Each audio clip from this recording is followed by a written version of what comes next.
What is up, everyone? It's Quinn here, and in today's video, I'm going to be going through the best fantasy football draft strategy if you are picking in the early first round, so pick 101 through the 104. I think this is a really interesting spot to pick this year for fantasy. I think if things break right for you towards the end of the second round, the 2-3 turn, you can put together some really fun teams. So in this video, I'm going to be breaking down some of the targets you guys should be looking at in the early rounds. Want to make sure we're hitting on those, early round picks, really establishing the foundation of your team. Then I'm going to be breaking down 4 different mock drafts, one from each pick spot. So number 1, number 2, number 3, and then number 4 overall. Just kind of showing you guys the different teams you can put together, the players that are going to be available in those spots. So let's just dive right into it here and taking a look at some of the early round targets. So I got my data or my ADP using 4for4 ADP, pretty much just like consensus data from a bunch of different fantasy sites. So you can see the ADP here on the screen. It's color coded based on how interested I would be picking these guys in this range.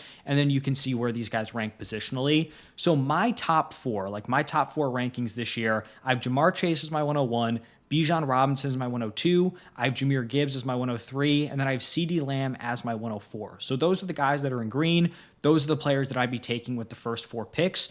But I can also see an argument for Saquon Barkley or Justin Jefferson going in the first 4 picks. They might not be in my top 4, but I'm not going to come out and say they're like objectively bad picks, which is why I have them in yellow. And then the players I have in red, CMC, Puka, I think these guys are really solid, like mid to late round 1 picks. I just wouldn't be considering them in the early first round. So for me, Jamar's the consensus 101. I do like Bijan as the running back 1, and I do slightly prefer Gibbs over Saquon, just based on the usage we saw from Saquon last year.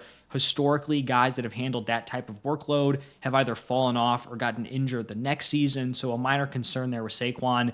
And then I do prefer CeeDee Lamb over Justin Jefferson, Puka Nacua. I might like a full player versus player breakdown with the wide receiver 2 through 4. So kind of went very in depth on those 3 wide receivers. So now let's move into round 2. Look at some of the targets. This is like late round 2-3 turn area. So we have some players that I'm very in on, and then some players I'm very out on. Not a lot of players that I'm kind of like in the middle on. So the players that I think are really solid in this range: Jonathan Taylor, Ladd McConkey, Trey McBride, Bucky Irving. The prices I'm not a huge fan of are Josh Jacobs, Lamar Jackson, Josh Allen, Kyron Williams. I'll start off with the quarterbacks. I'm fine taking the quarterbacks kind of as early as like the mid-round 3 area, just round 2, early round 3. To me, it's a little bit too early. Just with the depth we have this year, there are so many interesting late round options where you can get like a serviceable starting quarterback in round 10, 11, 12. There's just so many options where I don't feel the need to like really pay up and reach for these guys. Then Josh Jacobs, Kyron Williams. For Jacobs, I just don't think he has the upside that would make me want to take him in the late second. And then for Kyron, I just have some serious usage questions with him. I will throw out 2 other names that I'd consider in this range that are actually going later. I'd consider both T. Higgins and Tyreek Hill like back end round 2. Like in an ideal world, you don't necessarily have to draft them there if you can get them more early round 3. But like if every single player I had ranked ahead of them did get drafted in round 2, like I'd be fine picking them at that 2-3 turn area. And then some of the same names here, obviously in round 3, because it is at the turn. I liked Bucky late round 2. I obviously like him even more in early round 3. Once again, still not super interested in these quarterbacks. I think maybe you could say like 304 is where I'd start to potentially consider drafting one of these dudes, but ideally you'd have someone ranked ahead of them there. Kyron Williams, still not in on him. Some of the extra names that I mentioned, T. Higgins, Tyreek Hill, also think Chase Brown is a really solid pick in this 2-3 turn area. I think he's kind of a similar bet to Kyron Williams. I just have a little bit more confidence in him retaining the usage that he had last year compared to Kyron. Just less added competition, also more trust in the offense, and he really was dominant down the stretch last year. And then we get JSN here, more of a mid-round 3 pick, but in my opinion, just doesn't have the upside to warrant going here in the early 3rd round.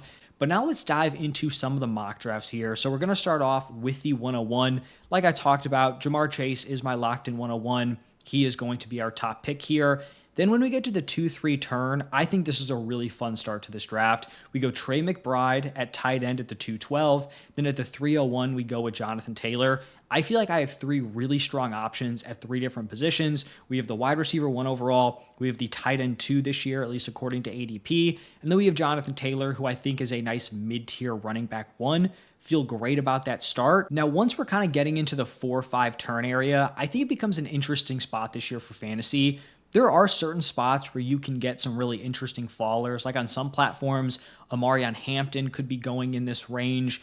Maybe you get a wide receiver you really like falling, but other times it can kind of feel like you're picking from a very large tier, which never feels great because you'd rather just like wait and be fine kind of taking one of the later round options, but you feel like you're getting some value. Sometimes at the 4 or 5 turn it doesn't seem like you're getting a lot of value. I kind of feel that way with one of these guys, but feel very good about the other pick. So I love Xavier Worthy here. I think with the reports that Rashee Rice is very likely to get suspended this season, I'd be willing to take Xavier Worthy as early as round 3. So getting him back end round 4 I think is a really nice pick. Then DK Metcalf, I'm not over the moon with Metcalf, but I'm fine with him here early round 5. I think it's all right. Then we get to the 6-7 turn. We go wide receiver running back with Calvin Ridley and Aaron Jones. Two players who I actually don't think I'm going to have a ton of shares of this season, but I think at cost, they're both interesting picks here and kind of fit the setup of this team. I should have said this right at the start of the mock draft. The roster settings, it's 2 running backs, 2 wide receivers, and then 2 flex spots, and then PPR scoring.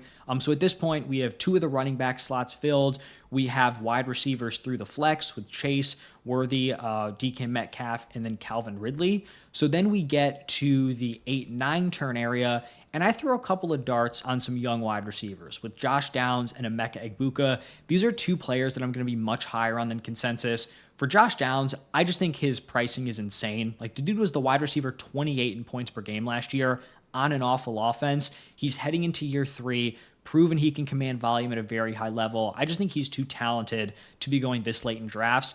And then for Emeka Egbuka, man, I am really buying in. I really liked him as a prospect, was drafting him in a lot of my dynasty rookie drafts, and now I feel like we're in a spot in training camp where Chris Godwin's still not practicing. Emeka Egbuka is getting rave reviews just all over the place. I think he's going to have a real impact here in year 1, and I just think he's going too late with how talented of a prospect he is. Now we're getting into the 10-11 turn, and we did kind of punt quarterback on this team, so I ended up going with Caleb Williams. When it comes to later round quarterbacks, Caleb Williams is, one of my favorite options, so getting here late round 10, I think is a nice value. Then round 11, I get my running back 3 with J.K. Dobbins. Obviously not the strongest running back room because we really hit the wide receiver position, but I think Dobbins is someone, especially early on in the season, if we need him to slide into the running back 2 spot, I don't hate it. And then we really just hammer running back towards the end of this draft. We go Dylan Sampson, Ray Davis, and Braylon Allen. So when we're looking at this team, fine fringe QB1 with Caleb Williams, really strong RB1 with Jonathan Taylor. Aaron Jones, I think, is a fine fringe RB2. I really like our wide receiver room. We obviously have the stud in Jamar Chase. I think Xavier Worthy is a high upside bet, but also just a lot of depth at the position with DK Metcalf, Calvin Ridley, Josh Downs, Emeka Egbuka, obviously stud tight end with Trey McBride, and then just hammering those depth running back options. Now moving into this next mock draft, this is going to be from the 102. This is kind of looking like a hero RB build. We start off with my 102 Bijan Robinson.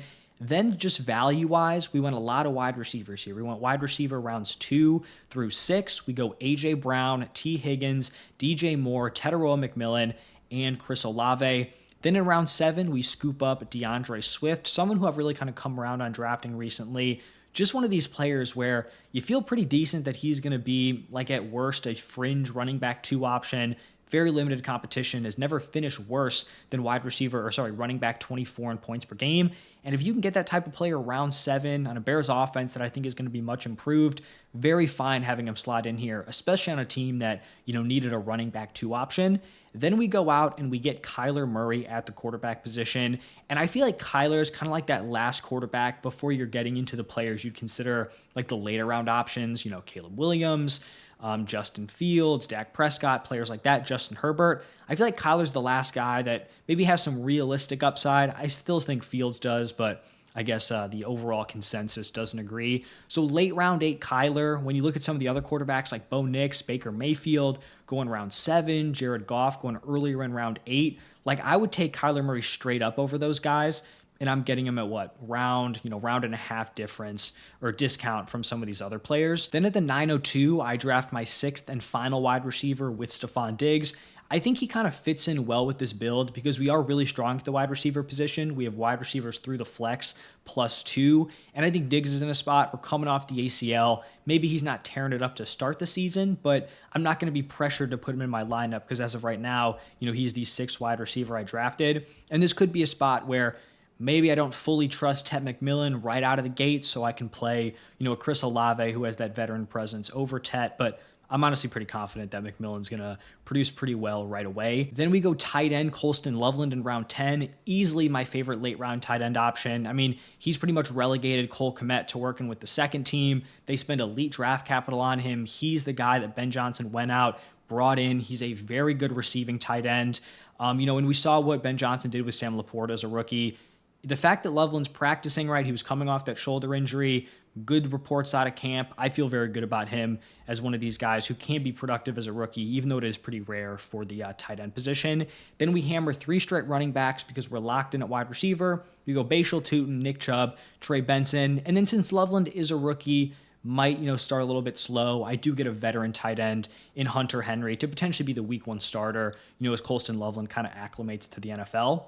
Now let's look at the 3rd overall mock draft, and this was definitely a different start from the other two where we go very running back heavy. Once again, these aren't really like planned. I'm not going in saying I want to draft 3 running backs in the first 4 rounds or I want to do double hero RB. I'm just going best player available and then kind of figuring it out after the first few rounds. So we go Jahmyr Gibbs, my best player available at the 103. We go Ladd McConkey, my best player available at the 210.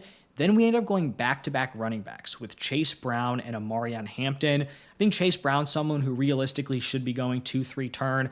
I think Amarian Hampton should be going in round 3. So if I can get him at the 410, that's just going to be an easy draft pick for me all day. And then we start to get serious about wide receiver. If I'm not drafting a quarterback in like the 3rd, 4th round, and same thing with a tight end, if I'm not getting a tight end of like the top 3, Bowers, McBride, Kittle, I'm probably going to be punting both of those positions until like at least round 8 or later. I'm just not huge fans of the prices of like the mid-round guys at both of those positions. So we hit wide receiver, we go Xavier Worthy, Jerry Jeudy, Jacoby Myers, Juwan Jennings. I think we did a good job adding like some more stable veteran options like a Jacoby Myers, Juwan Jennings to go along with some of the younger, higher upside plays and Ladd McConkey and Xavier Worthy, especially when we kind of waited to grab like our wide receiver 2 until the 5th round to get that nice stable floor production. I think will be good for this team. And then we did punt quarterback and tight end. So round 9, round 10, we hit up those positions. My favorite late round quarterback, talked about Caleb as one of my favorites. Justin Fields easily is my favorite late round quarterback, has the rushing upside. I think the biggest hurdle for Fields is just like maintaining his role as the starter because when he has been out there on the field, no pun intended, he has been very productive for fantasy. And with where you're able to draft him, if you could guarantee a full 17 games, I think he'd be going a lot earlier. And I do think there's just a lot of depth at quarterback where if I whiff and he at some point gets benched, I feel fine that there's going to be like some decent options available on the waiver wire. And then for Tucker Kraft, I just feel like you could be going with Jake Ferguson, Dallas Goedert, all kind of in the same range. But after those guys, I do think there would be a fall off. So just wanted to snag one of them. And then we get our final wide receiver here. Typically, I'm cutting wide receiver off at 6. And it's not necessarily just like I only want 6 wide receivers, but just the way drafts play out, I have wide receivers through the flex +2. And I think you get to a certain point where it's just way more valuable to draft some of these later round running backs who have upside as handcuffs as opposed to the late round wide receivers who are just like very unlikely to contribute. Either they haven't been productive so far in their careers, they're on the downside of their career, or they're just like straight up our later round rookies that like don't project super well. So I feel like Trey Harris is kind of close to the cutoff there. Same thing with like a Kyle Williams. Those are probably the last types of wide receivers I'm drafting. And then, like I said, we hit running back last couple picks, Roshan Johnson, Jarquez Hunter, just trying to mix up some of the late round names we're picking here. And then I actually closed this draft with Anthony Richardson. I've really been warming up to, if you're not drafting an elite quarterback, just throwing a late round dart on Richardson because, kind of similar to Fields, when Richardson's been on the field, he has certainly flashed some fantasy upside, and it is due to the rushing production. Now, he's gotten some pretty solid reports out of camp, and if he gets on the field, even if he's like average to below average at the actual quarterback position from a real life perspective, he could still be very productive for fantasy. And, if he goes out there and just completely flops week one, gets benched, all right, it's my last pick. You just drop him, you turn the waiver wire for someone else. But I do think if he maintains the starting job, he could have some upside at the quarterback position where it's like, you see Cam Ward getting drafted as a quarterback 2 in like the 13th round. Like Cam Ward could have a good rookie season, relative to being a rookie. And still, fantasy-wise, it's probably going to be nothing special. Richardson might crash and burn, but at least he has some fantasy upside, with him this season.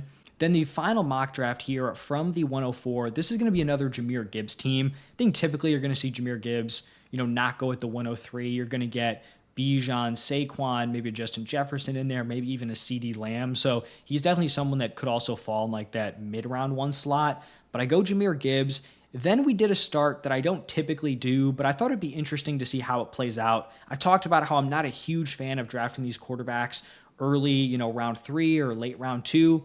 I tried it out in this draft, so we'll see how it goes, see if I like it. We go Trey McBride, 209. We go Lamar Jackson at the 304. And then we're actually going to avoid the wide receiver position for another round and go with Kenneth Walker at the 409. So at this point, I really like our high-end running back 1 in Jahmyr Gibbs. We have my tight end 2. We have my quarterback 1. And then we have a running back who I think can be a really solid RB2 option with the potential to be a top 12 guy in points per game. Obviously, the massive hole now in our lineup is at the wide receiver position. So we just go very wide receiver heavy. What's that? 6 straight rounds? Might be 7. 7 straight rounds of wide receiver. We go Tet McMillan, Chris Olave, Jacoby Myers, Josh Downs, Jaden Reed, Jaden Higgins, and Trey Harris. Now, maybe you could critique that this wide receiver unit is kind of young, right? Well, we have 3 rookies here with McMillan, Higgins, Harris. We do have a couple of veterans here, Jacoby Myers. You have Jaden Reed, Josh Downs going into year 3. I just felt like I felt all right with the 4 we had in our starting lineup, right? Week 1 with Tet, Olave, Myers, Downs. You could, debate Jaden Reed to be in there. But then I feel like Higgins and Trey Harris provide some potential, like, second half upside at the wide receiver position where obviously from a draft capital perspective, we're not going to have one of those top dogs, but maybe they kind of pop later on in the season and bring some of that upside that some of these other players in the same range might not be bringing. Like a Keon Coleman, I'd rather take a fresh shot on a rookie over someone that wasn't super productive in year 1.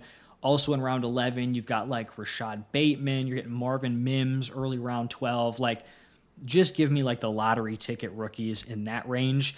And then we're obviously not going to draft a tight end 2, quarterback 2, given the fact that we have Lamar and Trey McBride. So we just rifle off 3 running back picks. I think Dylan Sampson, he should be going way earlier than this, especially with the potential Quinshon Judkins suspension or just not even being with the team yet. Then we have Tyler Algier and Roschon Johnson. And so I think this team is really interesting. Obviously, our starting lineup is really strong at quarterback, tight end, and running back. Wide receiver is going to be the weak point, but I could see this, kind of start working out on platforms where wide receivers get pushed back. I know on like ESPN, the quarterbacks, tight ends, a lot of them are very pushed up, with the exception of like the top few names. So like at tight end, Bowers, McBride, Kittle, all kind of reasonably priced, and all the other tight ends are way elevated. And so I could see starting with, an elite tight end. Maybe you get one of these elite quarterbacks, and then you're just kind of scooping up value at wide receiver where everyone else is pushing up these other positions. Could lead to some fun rosters. I do think this one is pretty interesting. So that is going to wrap it up for this video. Some of those early round targets, some of these starts you can't have and teams you can't put together. If you enjoyed the video, hit the like button, subscribe, questions, comments, feel free to drop them down below. But thank you all for stopping by, and I'll see you in the next one.